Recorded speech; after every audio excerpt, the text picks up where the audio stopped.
Bonjour à tous, bienvenue dans ce nouveau Call Hebdo.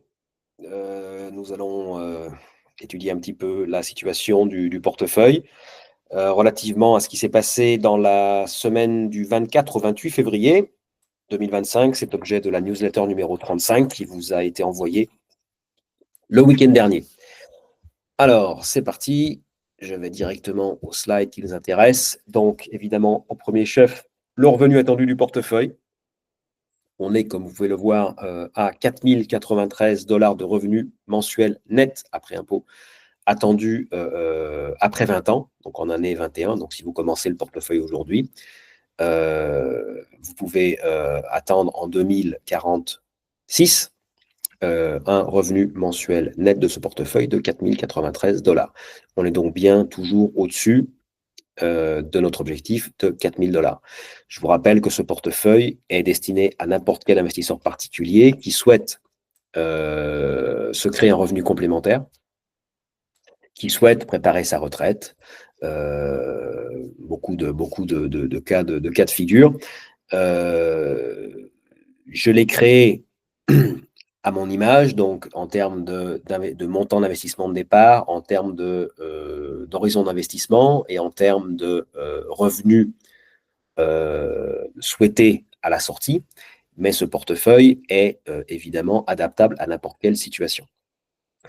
Donc, ce que vous pouvez faire, c'est en cliquant ici, vous voyez, en bas de cette slide, vous arrivez sur une slide en cliquant qui vous donne différentes simulations avec ce même portefeuille en termes de temps, c'est-à-dire votre horizon d'investissement, et en termes aussi de capital de départ et taux d'imposition. En tout cas, ce portefeuille que j'appelle le base case, qui est le portefeuille phare en fait de Horizon Income, est un portefeuille avec un investissement de départ de 100 000 $, complété de versements annuels de 2 400 $, c'est-à-dire 200 dollars par mois. Donc, vous mettez 100 000 $ au début et ensuite, chaque mois, vous mettez 200 $ supplémentaires. Le tout pendant 20 ans. Vos dividendes sont imposés à 15% et en sortie, en année 21, donc encore une fois, si vous partez maintenant en 2046, vous pouvez attendre de ce portefeuille un revenu mensuel net de pratiquement 4 100 $ par mois. Alors attention, 4 100 $, ce n'est pas une rente fixe jusqu'à votre décès, déjà parce que ça dépasse votre décès, puisqu'il n'y a pas de date de fin. C'est une rente, en fait, c'est une machine à générer du cash qui peut se transmettre, si c'est votre souhait, à vos ayants droit, à vos descendants. Ensuite, cette rente n'est pas fixe non plus dans son montant, puisque, comme vous le voyez, plus le temps passe et plus la rente, plus le revenu augmente. Et plus la croissance de ce revenu devient rapide au fil du temps. Raison pour laquelle il est primordial, dès que vous en avez la possibilité, de commencer à investir. Même s'il s'agit au début, bien évidemment, de montants très réduits. Ce qui fait la différence à la fin, ce n'est pas tant le montant qui a été investi au début, c'est surtout le temps, l'horizon temporel, le laps de temps pendant lequel votre argent a travaillé. Et on le voit bien ici. Par exemple, ici, vous avez entre l'année 10 et l'année 15, vous avez 5 ans. Votre revenu augmente on va dire, de 1150 $ par mois. On passe de 1345 à 2005. Si vous prenez entre l'année 25 et l'année 30, de nouveau, il y a 5 ans, donc c'est le même écart, sauf que votre revenu, il augmente. Donc, mettons 6 007, 10 009, il augmente de 3 200 $ par mois.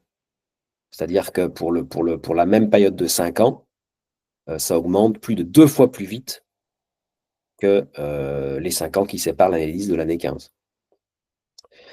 Voilà, donc on continue.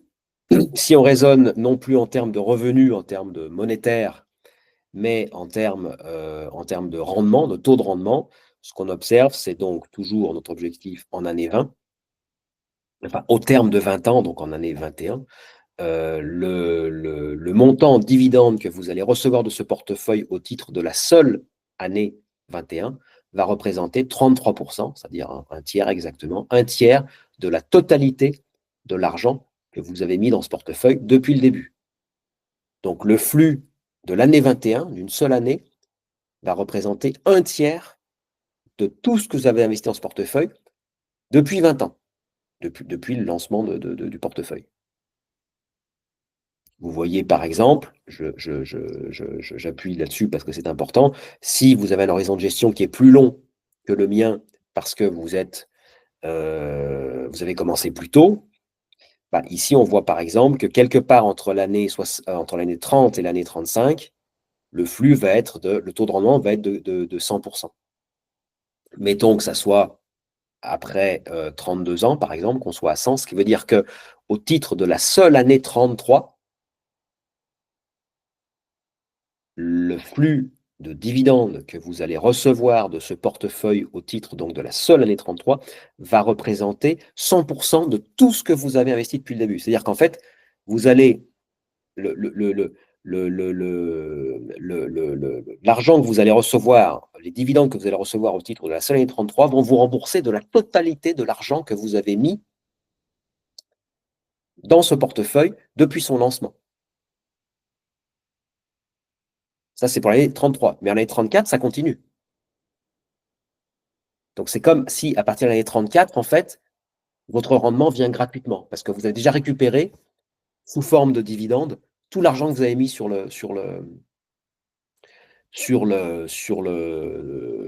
vous avez investi dans ce portefeuille. Et pourtant, ce n'est pas du tout la fin de l'histoire. Bien au contraire.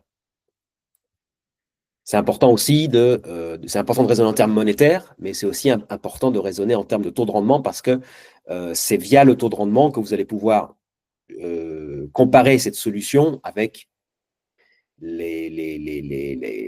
la vaste étendue des autres solutions financières disponibles. Voilà, commentaire hebdo. Donc, en termes de dividendes, on a eu 5 annonces la semaine dernière avec des dividendes par action qui ont été stables. Et on en a même eu un qui était en hausse avec EPR, qui est une foncière américaine. Donc, pas de bonnes nouvelles. Alors, bonnes nouvelles, oui. En fait, les bonnes ou les mauvaises nouvelles, je les regarde à la lumière des taux de croissance en rythme annuel. Là, quand je dis dividende stable ou en hausse, je veux dire par rapport au trimestre précédent. Mais ce qui nous intéresse réellement, surtout qu'on se projette sur le long terme, 20 ans, ce qui nous intéresse, c'est le taux de croissance en rythme annuel. Et là, pour ces 5 sociétés qui ont annoncé leurs dividendes, à chaque fois, les taux de croissance en rythme annuel sont stables. Donc, pas de bonnes nouvelles, mais pas de mauvaises nouvelles non plus. Vous vous rappelez que sur les dernières semaines, on a eu plusieurs mauvaises nouvelles sous la forme de taux de croissance en rythme annuel qui était en ralentissement. Ce qui évidemment impacte négativement notre revenu attendu après 20 ans au niveau du portefeuille. En termes d'encaissement, je vous l'avais dit, la semaine dernière a été pas terrible. De nouveau, on a encaissé simplement $32 de dividendes en provenance d'une société qui est une banque canadienne, Bank of Montreal. Donc, $32 encaissés. $32 que nous avons réinvestis lundi, c'est-à-dire hier, en clôture, en renforçant 3 de nos titres. Je vous montrerai lesquels. Le solde de liquidité dans le portefeuille, donc il y a la différence entre ce qu'on encaisse en termes de dividendes, etc., et ce qu'on décaisse, c'est-à-dire les réinvestissements qu'on va faire. J'avais prévu que notre solde de liquidité au niveau du portefeuille diminue de $8 et il n'a diminué que de 7. Arbitrage, aucun arbitrage réalisé dans le portefeuille. Donc la composition du portefeuille est exactement la même que celle que vous aviez la semaine précédente. En termes de qualité, aucun changement. Vous voyez ici que le score de qualité, fiabilité du portefeuille établi par notre partenaire SimpliSafe Dividend est toujours à 69. Donc on est toujours dans la catégorie safe. Pardon, excusez-moi. La catégorie safe qui démarre à 61. C'est pour ça que l'objectif, c'est de ne jamais descendre. C'est la limite basse, ne jamais descendre en dessous de 61. En termes de credit rating calculé par S&P, on est toujours à environ 2/3 du portefeuille qui est raté investment grade, c'est-à-dire triple B- et au-dessus. Le revenu en lui-même, donc on l'a dit, 4093, une toute petite réduction de 5 $ par rapport à la semaine précédente où on était à 4099. C'est l'effet principalement de la rechute du dollar canadien par rapport au dollar américain. Évidemment, les monnaies en ce moment, les devises sont très très volatiles puisque dans un contexte enfin, c'est même pas des négociations commerciales, dans un contexte, on va dire, politique et géopolitique assez troublé depuis l'arrivée de la nouvelle administration américaine. Taux de rendement, 33%, on en a déjà parlé. La valeur du portefeuille, elle est très, très voisine de ce qu'on avait la semaine précédente, ce qui est normal puisque le revenu du portefeuille, comme je vous l'ai dit, a eu une réduction de seulement 5 $. Donc, on s'attend à ce que ce portefeuille, dans 21 ans, ait une valeur environ de 911 000 $. Donc, en partant des 100 000 $ d'aujourd'hui, après 20 ans, on serait à 911 000. Alors, on tient compte aussi, effectivement, du fait que 48 000 $ seront ajoutés au fil du temps, puisque ce sont les 2400 $ de versement annuel complémentaire dont je vous ai parlé tout à l'heure. Et donc, entre le départ aujourd'hui et l'arrivée en année 21, le taux de rendement moyen annuel de ce portefeuille serait théoriquement de 11%, ce qui est supérieur de plus de 1 point à la performance total return de très long terme, environ 100 ans, du S&P 500 qui est à 9,8. Ceci pour simplement démontrer que non, avoir une gestion de dividendes, se focaliser sur les dividendes, ne se fait pas du tout, n'est pas préjudiciable à la croissance de votre portefeuille, à la performance de votre portefeuille et donc à la croissance de votre capital sur le long terme, bien au contraire. En termes de perf, la semaine dernière, le portefeuille gagnait 1%, le S&P a perdu 1%, et depuis le lancement du portefeuille, donc fin juin 2024, ça fait maintenant un peu plus de 8 mois, on est en hausse de 7,60 et le S&P est en hausse de 10. Comme d'habitude, ces performances sont communiquées uniquement à titre indicatif, puisque, comme vous le savez, l'objectif du portefeuille n'est pas du tout de battre ou de traquer un indice ou un marché, mais bien d'atteindre son objectif. Et l'objectif, il y en a un seul, c'est notre boussole, qui guide notre navigation, c'est d'atteindre 4 000 $ de revenus nets mensuels après 20 ans. Encore une fois, ça vaut pour le portefeuille de base d'Horizon Income. Évidemment, en fonction de votre situation personnelle, en fonction de votre horizon temporel, qui peut être plus court ou plus long, 20 ans, en fonction de votre capital disponible à être investi au départ, qui peut être supérieur ou inférieur à 100 000 $, en fonction du niveau de revenu que vous souhaitez à la sortie de ce plan, qui peut être niveau de revenu souhaité supérieur ou inférieur à 4 000 $. Bien évidemment, on adapte le portefeuille de façon à ce qu'il soit spécifiquement adapté à votre situation personnelle. Je continue un petit peu dans la présentation pour commenter un petit peu ce que j'écris d'habitude dans la newsletter. Donc ça, par exemple, là, on est dans la section des dividendes, des annonces de dividendes. Donc je vous parlais tout à l'heure, par exemple, de Bank of Montreal. Le sigle, c'est BMO. Elle a annoncé son prochain dividende par action qui sera payé au mois de mai, 1,59. Donc, en valeur absolue, c'est stable. C'est la flèche horizontale que vous voyez ici.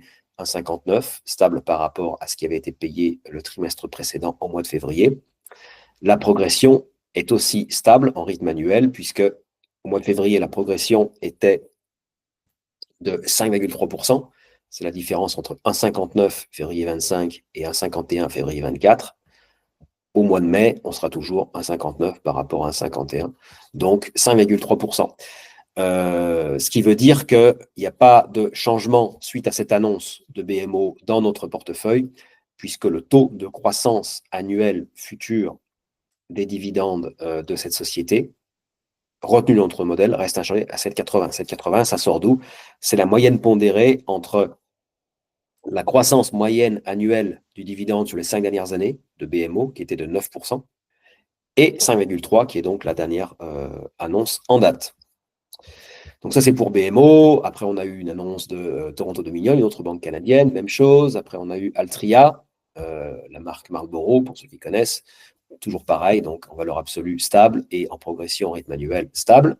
Donc pas de changement. Lyondell Basel, pardon, dans le secteur de la chimie aux États-Unis, pareil, pas de changement ni en valeur absolue ni en taux, en rapidité de progression. EPR, je vous en parlais. Alors, elle, bon, elle publie un dividende, elle distribue un dividende mensuel. Donc, en avril, effectivement, là, on a eu, par contre, vous voyez là avec la flèche verte qui monte, une augmentation de ce dividende de 3,5.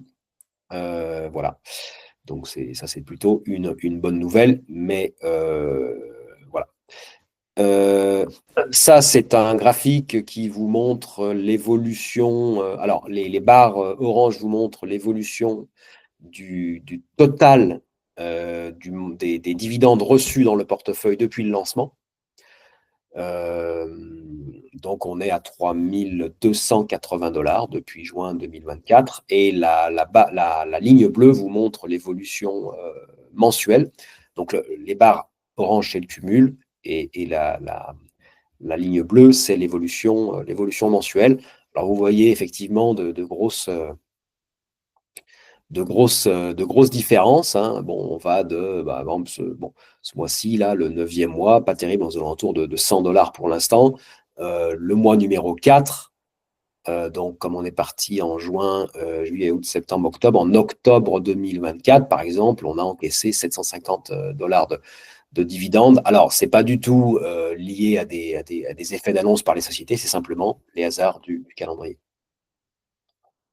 Donc ça, c'est le calendrier, enfin, c'est les dividendes. Voilà, ça, c'est l'utilisation en termes de cash flow, ce qui rentre et ce qui sort du portefeuille. Donc, sur la partie gauche, en vert, vous avez les dividendes reçus. Je vous ai parlé de BMO tout à l'heure, qui donc nous gratifie de 32 $ de dividendes après impôt qui rentrent dans le portefeuille, lesquels s'ajoutent aux 52 $ qui rentrent chaque semaine dans le portefeuille, ce qui nous fait donc 84. Et sur la partie droite du tableau, en bleu, vous avez les sorties. Donc, en fait, on utilise ces 84 $ pour renforcer 3 de nos titres. On achète une action de ADM qui va nous coûter 47 $, une action de Alt G.A-A, pardon, c'est une action préférentielle qui va nous coûter 26 $. Et CHCT, une action qui est une foncière du secteur médical aux États-Unis qui va nous coûter 19 $. Donc au total, 84 qui rentrent, 92 qui sortent, solde de l'équilibre du portefeuille qui baisse de 8. Donc ça, c'est ce que j'écrivais la semaine dernière. Les opérations ont été faites concrètement et réellement dans le portefeuille hier. Et donc, ces mêmes opérations, mais les prix étaient forcément un petit peu différents. Donc, en fait, la liquidité dans le portefeuille n'a baissé que de 7 $ au lieu de 8. Voilà, ça, c'est la composition du portefeuille, donc ligne par ligne. Donc, vous avez en première colonne le nombre de titres détenus. Ensuite, vous avez le coût de revient. Après, vous avez ici le prix de revient, le capital investi, donc le nombre de titres multiplié par le prix de revient unitaire. Ça, c'est la valeur au prix de marché. Ça, c'est la pondération donc, de chaque ligne. Ici, vous avez il faudrait que je change les couleurs d'ailleurs. Ici, vous avez les taux de rendement. Donc, la première growth, donc avant impôt, la première ligne at cost, c'est le taux de rendement calculé pas sur les prix de marché actuels, mais sur notre prix de revient. La seconde ligne, current, c'est le taux de rendement calculé sur les prix de marché actuels. Donc, par exemple, quand vous voyez 9,05 rapporté au prix d'achat et 8,21 rapporté au prix de marché actuel, ça veut dire que on est en plus-value sur ce titre-là. Et ici, donc les 4 dernières colonnes, c'est le taux de croissance des dividendes de chaque société, dividendes par action de chaque société, sur divers horizons temporels. Donc ici, la dernière colonne, c'est la moyenne à 20 ans, quand elle existe. Ici, c'est la moyenne à 5 ans. Et à chaque fois, vous avez la moyenne pondérée pour le portefeuille, pareil pour le taux de rendement, etc. etc. Ici, c'est la latest, c'est la dernière annonce en date. Et ici, c'est future. C'est ce que je vous montrais tout à l'heure pour BMO. Je vous disais, en fait, BMO, elle est où? Elle est là, 7,80. En fait, je vous disais, c'est la moyenne pondérée entre la moyenne à 5 ans, qui est de 9, et 5,3, qui est la dernière annonce en date. Pondérée parce que je pondère 2 fois la moyenne à 5 ans et une seule fois le dernier taux de croissance publié. Donc, si vous faites la moyenne entre 9 et 5,3, ça vous donne 7,80. Et 7,80, c'est le taux de croissance qui est rentré dans le modèle pour les annuels, donc chaque année, pour les 20 prochaines années. Donc, à chaque fois qu'on a une modification ici, ça impacte bien évidemment le taux de rendement, le revenu attendu de ce portefeuille après 20 ans. Donc, comme vous le savez, et c'est pour ça que je les ai remis ici en rouge, nos deux moteurs, on a deux moteurs qui vont pousser à la hausse notre rente attendue au fil du temps. C'est le taux de rendement, donc les 6,83, c'est cette colonne-là. Premier moteur, le deuxième moteur, c'est la croissance, c'est-à-dire c'est celle-là. Ensuite, ici, c'est toujours le portefeuille, mais avec des mesures un petit peu plus qualitatives. Vous pouvez lire tout ça, je m'étends pas là-dessus. Voilà, donc ça, c'est le breakdown du portefeuille en la répartition par safety score, dont la moyenne donc pondérée vous donne les 69 dont je vous parlais tout à l'heure. Et puis ici, vous avez un petit peu une légende des scores, des ratings calculés par Simply Safe Dividend. Ici, c'est la qualité du portefeuille, qualité de crédit calculée par Standard & Poor's. Donc, comme je vous le disais tout à l'heure, ce portefeuille, on a 32% en catégorie A, donc c'est la partie bleue ici. Et au total, si on ajoute la partie bleue et la partie orange, on a 67% du portefeuille qui est en investment grade. Ça, c'est la répartition, donc ligne par ligne, la contribution du portefeuille au revenu attendu après 20 ans.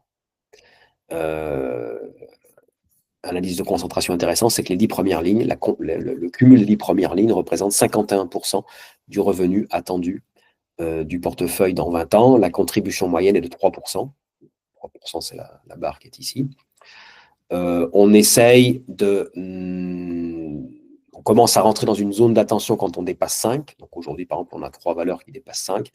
Et j'essaye vraiment de ne pas dépasser 10 pour éviter justement un risque de concentration.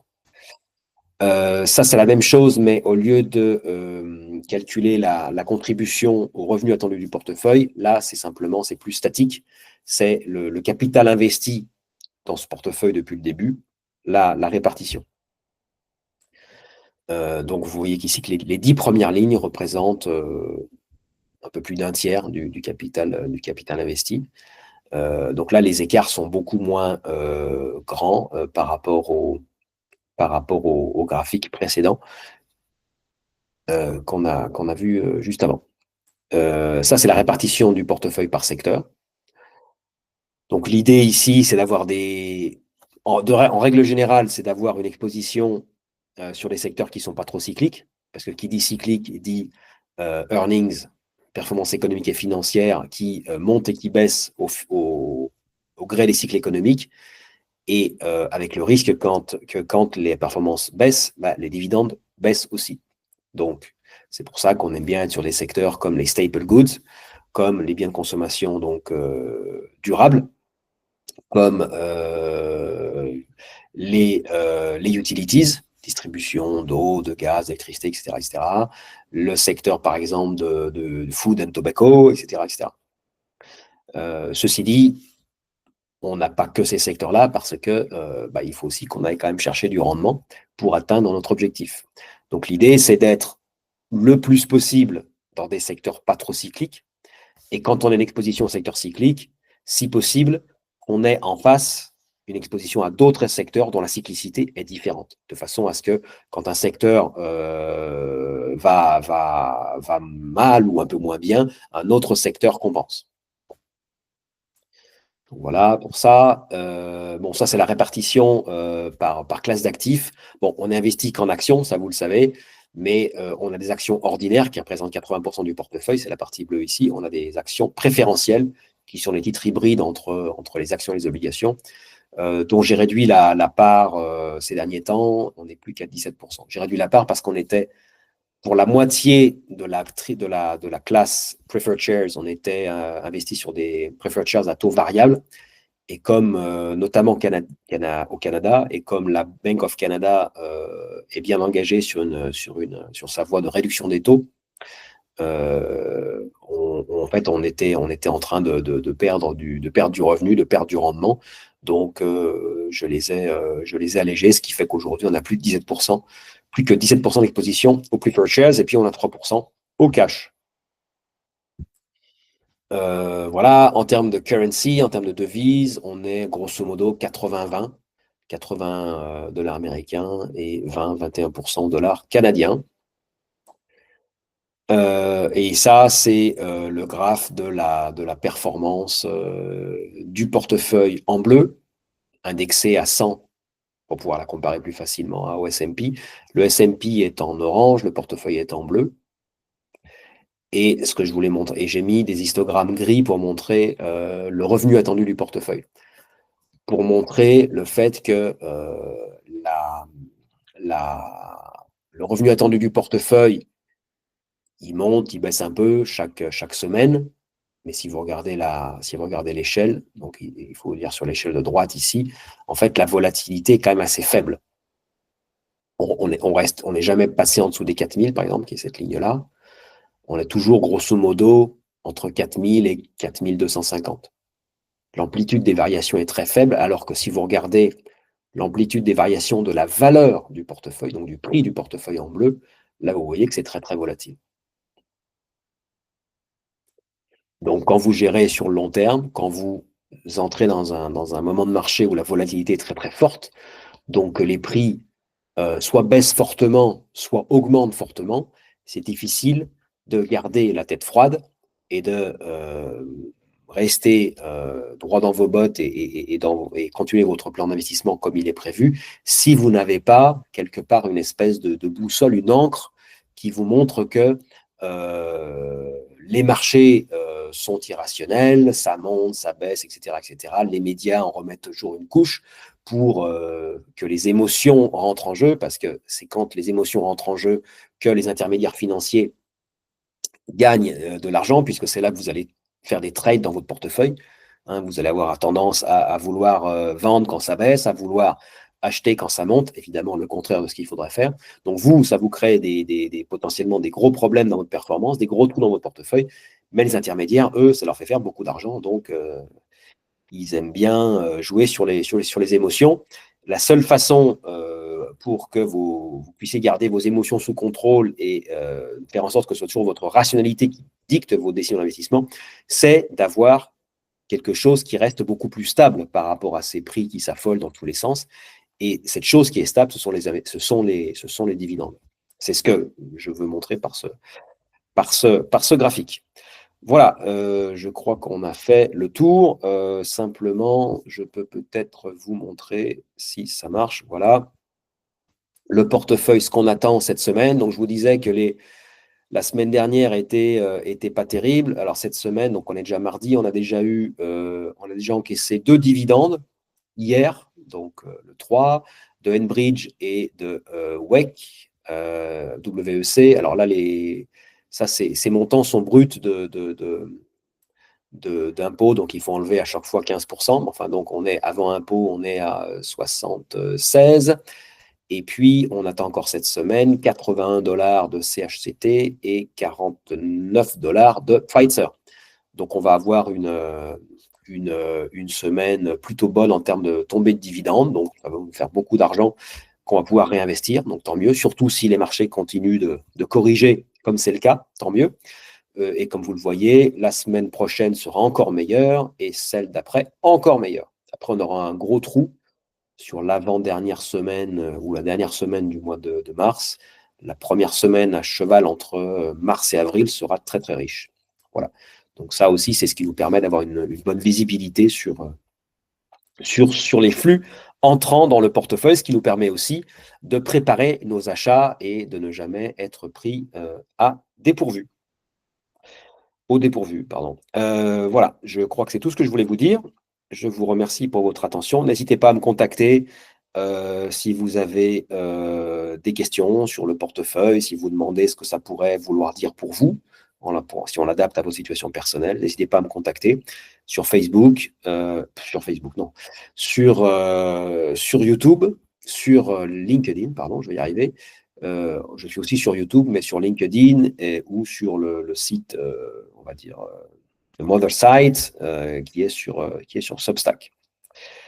Voilà, je vous remercie de votre attention, je vous souhaite une excellente semaine et vous dis donc dans votre mailbox le week-end qui vient avec la newsletter numéro 36 et pour un nouveau call hebdo mardi prochain. Bonne semaine, merci, à bientôt.